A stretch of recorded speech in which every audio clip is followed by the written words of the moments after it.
La mañana estaba clara, el sol entraba por las ventanas como si no supiera que iba a presenciar un derrumbe silencioso, y Mateo sintió que algo dentro de él se rompía cuando entendió que su existencia se había vuelto una molestia.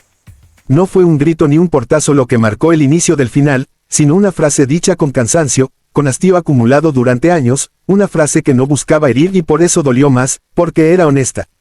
Su esposa Inés había llegado al punto en que su presencia le irritaba, y en ese deseo impulsivo de alivio había pronunciado un ojalá que parecía inofensivo, pero que se clavó como una sentencia. Mateo no respondió, no suplicó, no se defendió. Solo sintió que el aire del día se volvía pesado, como si el sol mismo lo empujara hacia afuera. Si crees en la bondad y en las segundas oportunidades, te invito desde ahora a que dé like, comentes, compartas y te suscribas al canal Historias Traicionadas, porque estas historias existen para recordarnos que incluso cuando todo parece perdido, el corazón humano aún puede aprender a volver a empezar. Mateo salió de la casa en pleno día, con la luz marcando cada grieta de la acera, con los sonidos cotidianos del barrio siguiendo su curso normal, como si el mundo no tuviera idea de que un hombre estaba borrándose a sí mismo. Caminó sin rumbo, con la camisa todavía oliendo a café de la mañana y las manos vacías, porque no había pensado en llevar nada.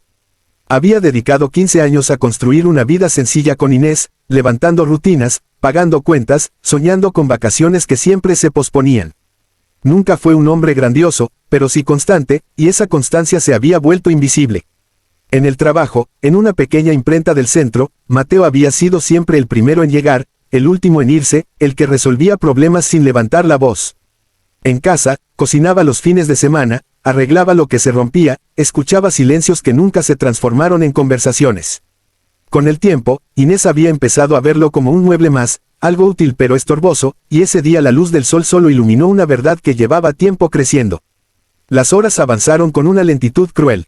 Mateo se sentó en un banco de la plaza principal, rodeado de niños jugando bajo el sol del mediodía y de adultos que hablaban de cosas triviales. Observó la vida seguir su curso con una mezcla de tristeza y alivio, como si al desaparecer pudiera descansar de la carga de no ser suficiente. Pensó en su hija Aurora, que ya no vivía con ellos y que había aprendido a ser fuerte lejos de casa. Pensó en cómo explicarle que su padre necesitaba desaparecer un tiempo para entender quién era sin el peso de ser una decepción. El día avanzó, el sol subió y luego comenzó a bajar, y Mateo decidió que desaparecer no significaba morir, sino dejar de ocupar el lugar donde su presencia dolía. Durante semanas, Mateo se movió como un fantasma diurno por la ciudad. Encontró trabajo temporal ayudando en un mercado de frutas, cargando cajas bajo la luz intensa de la mañana, dejando que el cansancio físico ahogara el ruido de sus pensamientos. Alquiló una habitación pequeña en la casa de Tomás, un viudo que entendía el valor del silencio compartido. Allí, entre paredes descascaradas y ventanas que dejaban pasar el sol de la tarde, Mateo comenzó a reconstruirse sin darse cuenta.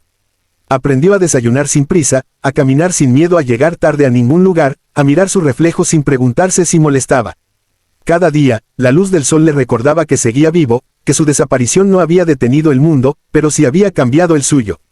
Inés, mientras tanto, sintió primero alivio. La casa se volvió más silenciosa, más ordenada, más liviana. Podía moverse sin sentir esa irritación inexplicable, que había confundido con culpa y cansancio. Los días pasaron y el sol seguía entrando por las mismas ventanas, pero algo empezó a desentonar. Los ruidos que antes le molestaban ahora se extrañaban, las rutinas se desarmaron sin la constancia de Mateo, y el silencio comenzó a pesar. En pleno día, al preparar café para uno, Inés empezó a notar la ausencia no como descanso, sino como vacío. Preguntó en el trabajo de Mateo, llamó a conocidos, caminó por las calles bajo el sol buscando una silueta que ya no estaba. Nadie sabía nada, porque desaparecer había sido más fácil de lo que ella imaginaba. Pasaron meses, y la luz del día fue testigo de dos transformaciones paralelas. Mateo, más delgado pero más firme, empezó a sonreír sin darse cuenta. Descubrió que su amabilidad tenía valor fuera de su antigua casa, que su esfuerzo era reconocido cuando no se daba por sentado. Ayudó a Valeria, una vecina del mercado, a aprender a leer mejor las cuentas, y ese pequeño acto le devolvió una sensación de propósito. No buscaba reemplazar su vida pasada, solo entenderla. Inés, en cambio, comenzó a enfrentar el peso de sus palabras. Entendió que no había querido que Mateo desapareciera para siempre, solo que dejara de reflejarle su propio descontento. Bajo el sol implacable de un mediodía cualquiera, aceptó que había empujado a alguien bueno fuera de su vida sin detenerse a pensar en las consecuencias. El reencuentro no fue planeado ni dramático. Ocurrió una mañana clara en el mercado, cuando Inés, cansada de buscar en los lugares equivocados, decidió caminar sin rumbo, como Mateo había hecho meses atrás. La luz del día iluminó las cajas de frutas y las manos de Mateo, ahora curtidas pero seguras.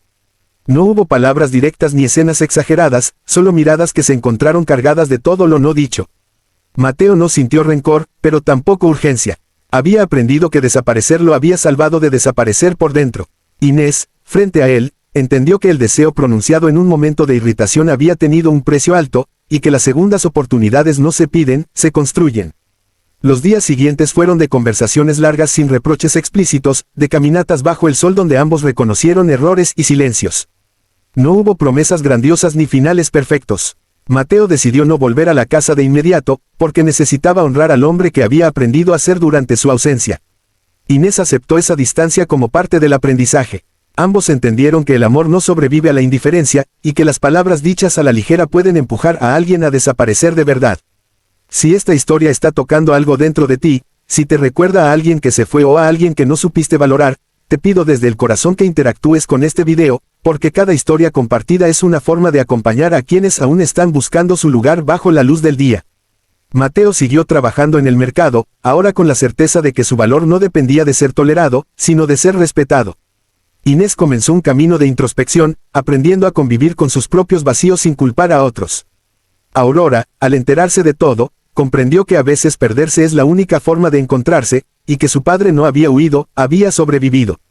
La vida no se arregló de golpe, pero avanzó, como avanza siempre, bajo el sol, con pasos pequeños y honestos. Antes de terminar, escribe en los comentarios una palabra que resuma lo que sentiste con esta historia, porque tu voz también forma parte de este relato compartido. Al final, Mateo entendió que desaparecer no fue un castigo ni una venganza, sino un acto de amor propio que iluminó lo que antes estaba en sombra. Y quizá esa sea la lección más dura y más hermosa. De todas, a veces, para que alguien aprenda a valorar tu presencia, primero debes aprender tú a no mendigarla, y dejar que la luz del día te muestre que mereces existir sin pedir permiso.